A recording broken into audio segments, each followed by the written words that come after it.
On the outer fringes of explored space, the remote outpost of Cerulean Watch stood like a solitary sentinel. Its lonely silhouette against the backdrop of an inky black cosmos was intermittently pierced by the gleaming dots of distant stars and the eerie glow of nebulae. Inside, Dr. Jacob Harmon, the lead astronomer, scrutinized the latest data streaming in from the deep space sensors. Strange, these patterns don't match any known cosmic phenomena, Jacob muttered to himself as he leaned closer to the monitor. The data was indeed puzzling, an irregular sequence of signals that defied the usual natural explanations like pulsars or quasars. At that moment, his colleague, Dr. Aidan Lee, entered the dimly lit room, coffee in hand. Still chasing ghosts, Jacob? Aidan joked, handing a steaming cup to him. Jacob smiled, accepting the coffee. Maybe, but there's something out there, Aidan. These readings are off the charts. Look at this sequence. It's almost rhythmic, like a signal, not random noise. Aidan peered over Jacob's shoulder. You think it's artificial? That would mean intelligence. Exactly. Jacob's eyes were alight with the possibility. And if we're right, this could be the first evidence of extraterrestrial intelligence. Let's pinpoint the source. We need to verify this before we get too excited, Aidan suggested, already moving to the other console to adjust the outpost's main telescope. Working in tandem, they recalibrated their instruments, tracing the signal to a distant star system previously believed to be devoid of significant planets. The hours slipped by as the two scientists collaborated, their usual banter giving way to focused, professional exchange. Got it. The signal's coming from the third planet in the Gliese 581 system. It's in the habitable zone, too, Aidan announced. Prepare the deep space communication array. Let's send a greeting. See if anyone's home, Jacob decided, his voice a mix of command and excitement. As they initiated the array, a response came quicker than either had anticipated. The screen in front of them flickered, and an image slowly formed, a visual transmission. The figure was distinctly non-human, tall, with luminescent skin and eyes that seemed to reflect the starlight itself. Jacob stood up, his heart racing as he faced the screen. I'm Dr. Jacob Harmon of the Cerulean Watch, representing humanity. Who am I speaking with? The alien's voice was melodic, almost musical, as it replied, I am Lyra of the Tylon people. Your signal has reached us, and we are eager to learn about your world. The conversation that followed was groundbreaking. Jacob and Aidan exchanged information about their respective planets, cultures, and technologies. Lyra was particularly interested in Earth's art and music, while Jacob was fascinated by Tylon's advancements in bioengineering. As the transmission ended, Jacob turned to Aidan, a wide grin spreading across his face. Can you believe it? We're not alone in the universe. Aidan laughed, clapping him on the back. And to think, all this time we were looking at the stars, wondering. Now, we're about to start a real conversation. Let's prepare for a long dialogue, then. This is just the beginning, Jacob said, his gaze returning to the stars, pondering the future of this unprecedented interstellar friendship. Chapter 2. The Language of Science. In the observatory's main communication room, Jacob and Aidan worked alongside Dr. Marco Singh, a linguist brought in to assist with the translation efforts. The room buzzed with the energy of breakthrough as they prepared for another session with Lyra. Jacob, we've tweaked the audio filters based on the last interaction. It should help clarify some of the pronunciation nuances we couldn't catch before, Marco explained, adjusting the settings on the console. That's great, Marco. Let's hope it smooths out the conversation. Lyra's language structure is fascinating. Complex intonations with what seems like a mix of phonetic and symbolic elements, Jacob replied, his eyes scanning the data on his screen. Aidan chimed in, once we iron out the communication, I think we'll make rapid progress. Their technology could leapfrog us by decades if we understand it correctly. The screen flickered to life, showing Lyra's composed figure. Greetings, Jacob, Aidan, and Marco. We are prepared to continue our exchange. Marco nodded to Jacob, who started the dialogue. Lyra, we are interested in learning more about your technology, specifically your energy systems. You mentioned bioengineering. How does that integrate with your power generation? Lyra's response was accompanied by a series of diagrams that appeared on the screen. Our energy systems are based on bioluminescent organisms that are genetically engineered to optimize light and energy output. These organisms are symbiotic, providing light to our cities while feeding on atmospheric carbon, which reduces our planet's greenhouse gases. Aidan, fascinated, leaned forward. That's incredible. It's clean energy that also tackles carbon emissions. We have similar concepts on Earth, but nothing so advanced. Jacob followed up, eager to delve deeper. How do you manage the distribution of this energy across different environments on your planet? Lyra explained, we use a network of bioconductive fibers that connect the bioluminescent organisms to our power grid. The system is self-regulating, adapting to energy demands in real time. Marco, who had been quietly taking notes, now spoke. Lyra, could you teach us some of the key terms in your language related to this technology? It would help our understanding significantly. Of course, Marco, Lyra responded warmly. She began to articulate slowly, emphasizing the alien phonetics. We call the bioluminescent organisms tlum. The bioconductive fibers are known as rizaveth. As the team repeated the words, trying to mimic the subtle tones and vibrations, they laughed at their clumsy attempts. Lyra joined the laughter, her voice musical. Your efforts are appreciated, she said. The nuances of your language are equally challenging for us. The session continued with Lyra teaching more terms, and the team discussing how to adapt some of the alien concepts to Earth technology. As they wrapped up, Jacob felt a rush of excitement. Thanks, Lyra. Every conversation we have opens up more possibilities. We're not just exchanging words. We're sharing a vision for the future. Lyra nodded, her expression serious yet kind. Indeed, Jacob, this is more than a mere exchange of knowledge. It is a bridge between our worlds, a way to build a lasting friendship. The screen went dark as the transmission ended, but the room remained alive with conversation. Aiden turned to the others, his eyes sparkling with ideas. Let's get our best minds on integrating these bioengineering concepts. If we can adapt even a fraction of this, it could change everything. Marco added, and I'll start putting together a preliminary Tylon Earth dictionary. It's going to be a long project, but worthwhile. Jacob looked at his team, proud and hopeful. We're on the brink of something revolutionary, thanks to this partnership. Let's make the most of it. Chapter 3, Through the Wormhole. The atmosphere in the control room was charged with excitement as the team prepared for Jacob's unprecedented journey through the wormhole to Lyra's planet. Dr. Aiden Lee, alongside the newest member, Dr. Eric Tan, a physicist specializing in gravitational fields, were double-checking the travel calculations. Are we sure the coordinates are locked in? Jacob asked, pulling on his specialized travel suit, designed to withstand the unknown conditions of wormhole travel. Everything's triple-checked. The gravitational waves align perfectly with Lyra's data, Eric reassured him, his eyes glued to the monitors displaying complex equations and simulations. Aiden handed Jacob a small device. This is the translator we worked on with Marco's help. It should keep you connected with us and Lyra linguistically. Jacob clipped the device onto his suit. Thanks, Aiden. Here goes nothing, he said, stepping into the compact travel capsule that resembled more a science fiction artifact than anything traditionally used by astronauts. Remember, once you're through, establish a base link as soon as possible. We need to monitor the stability of the wormhole, Eric instructed, his tone a mixture of concern and scientific curiosity. Jacob nodded, settling into the capsule. Linking in 3, 2, 1. As the capsule activated, the room around Jacob blurred into a vortex of colors and sounds. Outside the outpost, Aiden and Eric watched as the capsule shimmered momentarily before vanishing. The journey through the wormhole was disorienting. Jacob felt a sense of being stretched and compressed all at once, a myriad of lights flashing before his eyes. Then, as quickly as it had begun, it was over. The capsule doors opened, revealing a breathtaking view of an alien sky, painted with the hues of a setting sun against a canvas of unfamiliar constellations. Jacob, do you read? Aiden's voice crackled through the communicator. Loud and clear, Jacob replied, stepping out into the alien world. You should see this place. Before he could finish, a figure approached from a distance. It was Lyra, her luminescent skin glowing softly in the dim light. Welcome to Tylon, Jape. We are honored to host you, she greeted, her voice resonant with warmth and excitement. Jacob took a moment to respond, overwhelmed by the reality of standing on another planet. Thank you, Lyra. It's incredible here.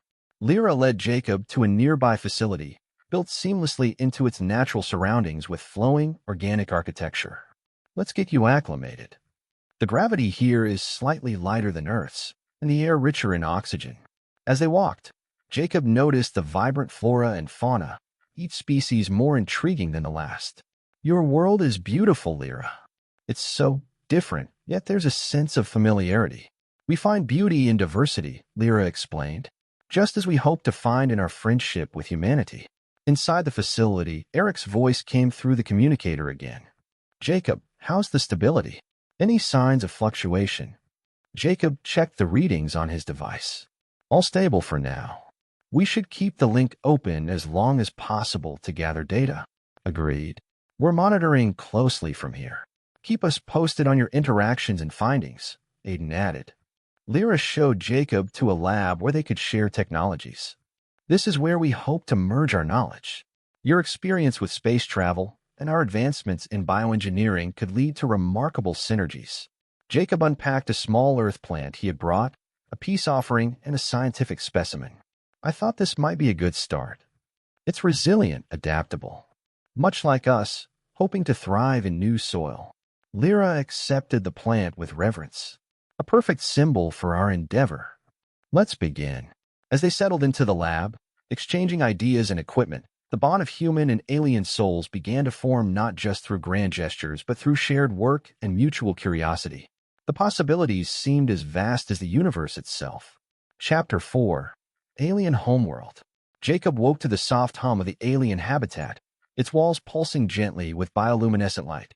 After a rejuvenating night's sleep in the unusual but surprisingly comforting alien pod, he was eager to explore more of Lyra's planet. Dr. Eric Tan's voice crackled through the communicator. Jacob, how did you sleep? Ready for some field work today? Better than expected, actually, Jacob responded, adjusting the settings on his communicator to sync with the local time. What's on the agenda? Lyra has arranged for you to visit one of their major agricultural centers. They're using some fascinating biotech there that might be adaptable for Earth's environments, Eric explained. Jacob met Lyra outside, where a small, sleek vehicle awaited them. Good morning, Jacob. I hope you find our agricultural methods as interesting as our energy solutions. As they traveled, the landscape shifted from dense, jungle-like foliage to expansive fields glowing with an array of colors. Each crop variety here has been genetically tailored to optimize yield and nutritional value, Lyra pointed out as they disembarked. Jacob examined the crops, fascinated by their efficiency. The integration of bioengineering here is seamless. Do you face any issues with pests or diseases? We've developed symbiotic plant defenses that are quite effective. Come, I'll show you. Lyra led him to a demonstration area where a variety of plants thrived. Dr. Aiden Lee joined the conversation via communicator. Jacob, take detailed samples. We need to understand the underlying mechanisms of these defenses.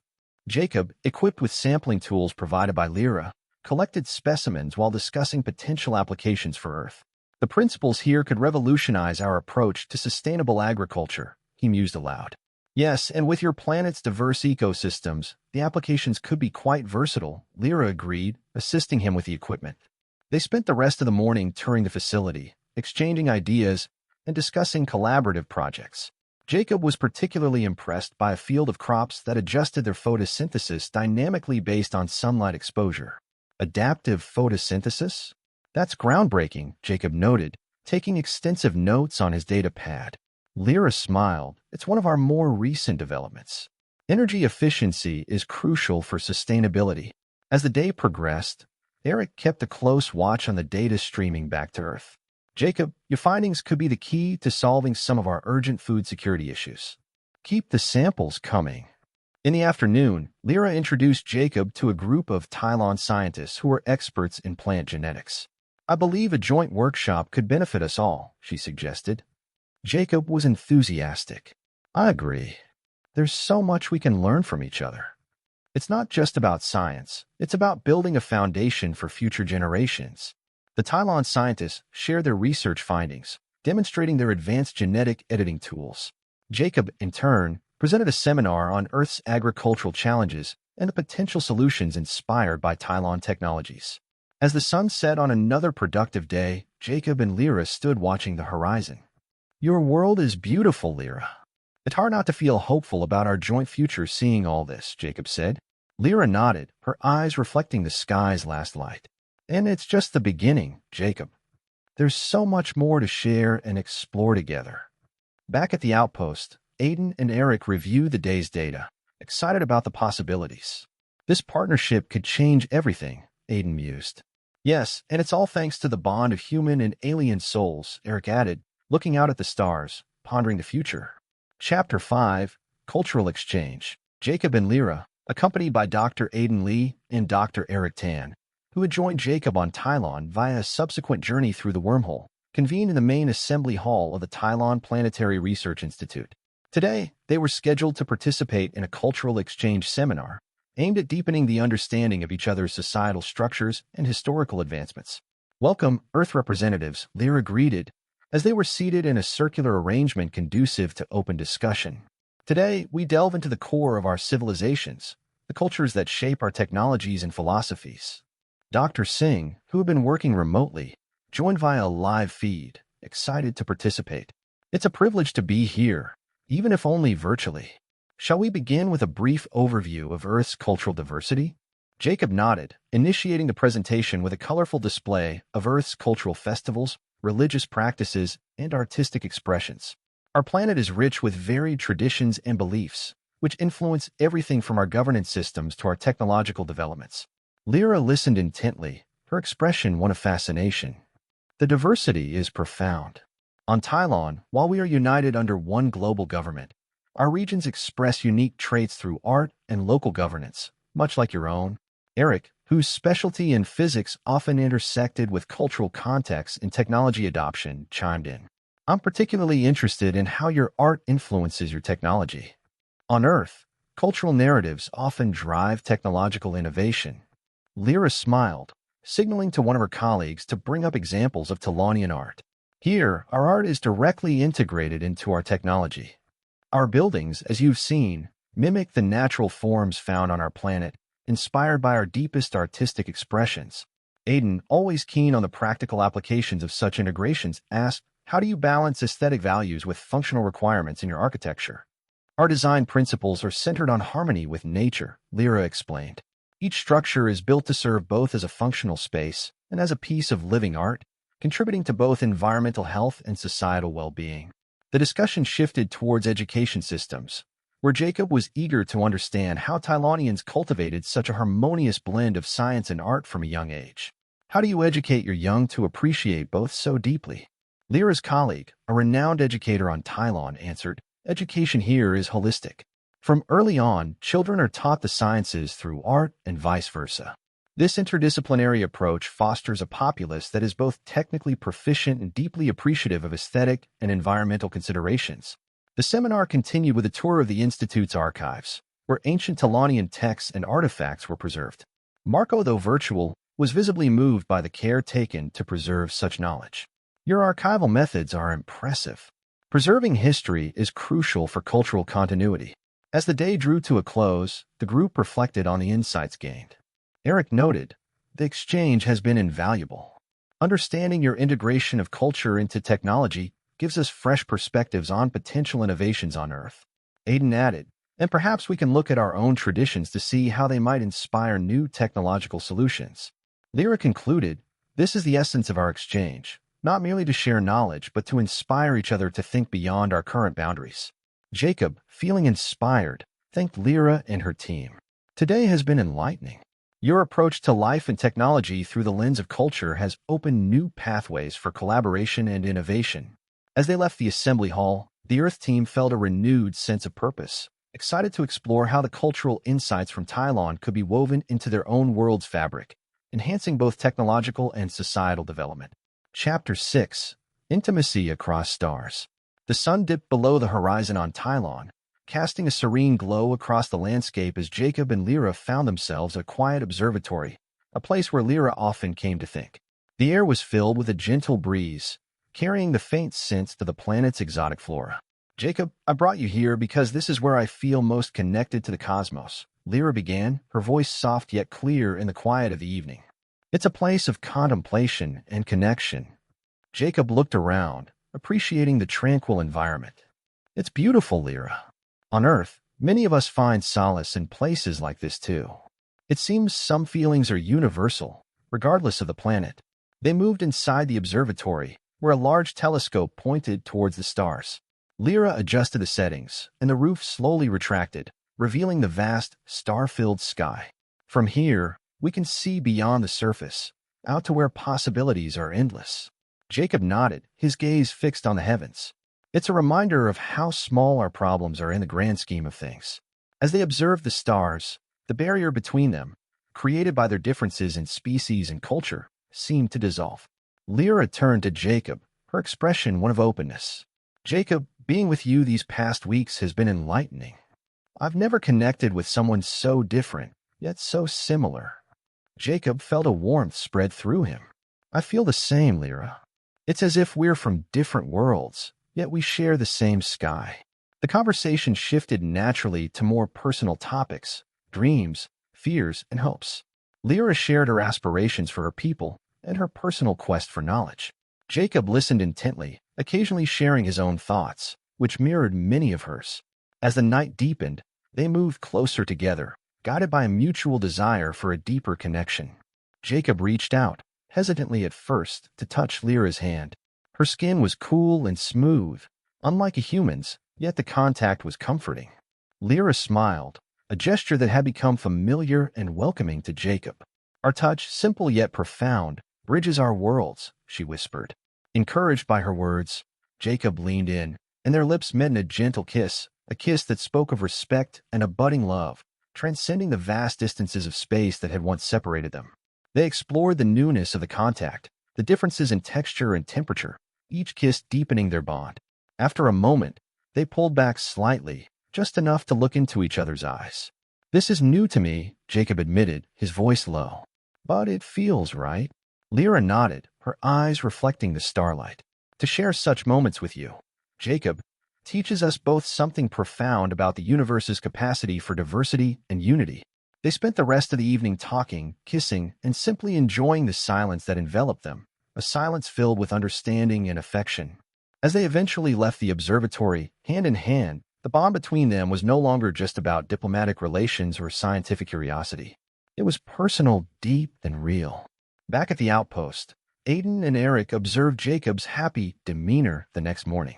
Looks like the stars weren't the only spectacular thing you saw last night, Aiden teased gently. Jacob just smiled, his thoughts still with Lyra.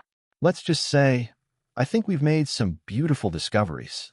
As they resumed their work, Jacob's newfound connection with Lyra not only inspired his thoughts but also promised to influence the future collaborations between Earth and Tylon. The bond of human and alien souls had indeed become a profound bridge across galaxies. Chapter 7, The Bond of Human and Alien Souls. The Tylonian Council Hall, an architectural marvel that mirrored the planet's dedication to harmony with nature, was bustling with activity. Today, it was hosting an interstellar conference, a culmination of the collaborative efforts between Earth and Tylon. Jacob and Lyra, alongside Aiden and Eric, were at the heart of the preparations, eager to share the progress and insights from their unique partnership. As they finalized their presentation in a side room, Jacob turned to Lyra, his tone reflective. This feels monumental, doesn't it?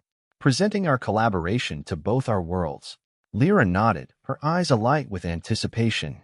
Indeed, it's a significant step toward a deeper understanding and connection.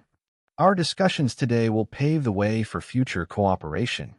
Aiden, checking the data on his tablet, added, The energy solutions alone are revolutionary, but the cultural exchange has given us a deeper perspective that enriches this technical collaboration. Eric, who had been setting up the interactive display, chimed in, not to mention the potential for joint ventures in space exploration and environmental sustainability. The time came for their presentation, and the hall filled with representatives from Earth and Tylon, all eager to hear about the project outcomes. Jacob and Lyra stepped onto the stage, greeted by a warm applause. Jacob began, his voice carrying through the hall. Today, we stand before you not just as representatives of two planets, but as partners in a journey of discovery and understanding. Lyra continued, Our project started with a signal, a simple message that has grown into a profound bond between our civilizations. We've not only shared technologies, but have woven a tapestry of our cultures, learning from each other's strengths and visions. The presentation included data on the bioluminescent energy project, showing its potential to reduce carbon emissions on Earth by adapting Tylonian biotechnology. Aiden took the lead on explaining the technical aspects, while Eric demonstrated the possible applications through simulations. As the audience watched, mesmerized by the potential of these technologies, Jacob and Lyra spoke about the deeper implications of their work. This collaboration, Jacob noted, is a testament to what we can achieve when we view our differences as opportunities rather than barriers. Lyra shared a personal anecdote. When Jacob first arrived on Tylon, he brought with him a plant from Earth, thriving now in our soil as a symbol of our growing friendship. It reminds us daily of our shared responsibilities and possibilities. The question-and-answer session that followed was filled with inquiries about further areas of cooperation and technical exchanges. The enthusiasm was palpable, reflecting a collective eagerness to embark on new projects. As the conference drew to a close, a standing ovation filled the hall. The impact of the day's events was clear, setting a precedent for future interstellar collaboration. Backstage, the team gathered, a sense of accomplishment among them. Aiden patted Jacob on the back. "You did great out there. Both of you. We've started something bigger than any of us." Jacob looked at Lyra, gratitude in his gaze. "We did this together. And this is just the beginning." Lyra responded, "Yes, the beginning of a lasting legacy of cooperation and friendship. Let's continue to explore and learn together." As they left the council hall, the stars above seemed to shine a little brighter, a reflection of the bright future they were paving together. The bond of human and alien souls, once just a distant possibility, was now a vivid reality, enriching both their worlds with untold promise. Chapter 8: A New Dawn. The days following the conference were a whirlwind of activity. Jacob, Aiden, and Eric worked tirelessly with Lyra and her Talonian colleagues to lay the groundwork for a long-term exchange program between Earth and Tylon. As Jacob sat in a meeting room with Aiden and Eric, finalizing the details of the program, he couldn't help but feel optimistic about the future. "All right, we've outlined the main objectives of the exchange program, focusing on education, technology, and cultural sharing," Jacob said, looking over the document. "Anything else we need to add before we present this to the council?" Eric, scanning the document closely, suggested, "We should include a section on joint research initiatives, particularly in areas like renewable energy and biotechnology, where we've seen the most promise." Aiden nodded in agreement. "Good point. Also, let's not forget about setting up a communication protocol for continuous updates between our planets. It's crucial for the success of these projects." Lyra joined them, her presence bringing a sense of calm to the room. "I've spoken with the council, and they are eager to see our proposal. They appreciate the mutual benefits and are particularly interested in your educational models." Jacob smiled, pleased with the progress. "That's great to hear, Lyra. I believe this program can change the way our worlds interact and learn from each other." The trio, along with Lyra, proceeded to the council hall, where a diverse group of representatives from both planets awaited. Jacob took the lead, presenting the proposal with clarity and enthusiasm. The council listened intently, their expressions a mix of curiosity and excitement. After the presentation, a senior council member from Tylon spoke up. "Your proposal is comprehensive and well thought out. We are especially impressed with the emphasis on cultural integration and education. It's clear that you've considered the long-term implications of this exchange." Aiden responded, "Thank you, sir. We believe that understanding each other's cultures and technologies is just as important as any scientific or technological exchange." The council agreed unanimously to implement the program, and plans were set into motion to begin the first phase of exchanges the following year. As they walked out of the council hall, Eric clapped Jacob on the shoulder. "You know, when we first received that signal from Lyra, I never imagined it would lead to this." Jacob laughed, his eyes reflecting a world of possibilities. "Neither did I. It's amazing what we can achieve when we open ourselves up to the universe." The team spent the next few days visiting various facilities on Tylon that will be part of the exchange program. They met with educators, scientists, and cultural ambassadors, each meeting reinforcing the potential for meaningful collaboration. On their last evening on Tylon, Lyra took Jacob to a quiet overlook that gave him a panoramic view of her planet's vibrant landscape. "Look at what we're starting, Jacob. This partnership could be a model for how civilizations can work together, learn from each other, and grow." Jacob took her hand, feeling the now familiar touch of her skin. "It's a new dawn, Lyra, for both our worlds. And to think, it all started with a simple conversation across the stars."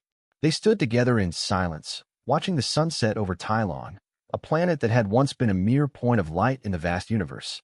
Now, it was a second home, a place of friends, love, and endless possibilities. As they prepared to return to Earth the next day, Jacob felt a profound connection to Tylon and its people, a bond forged not just through technology and science, but through shared dreams and hopes for a better future.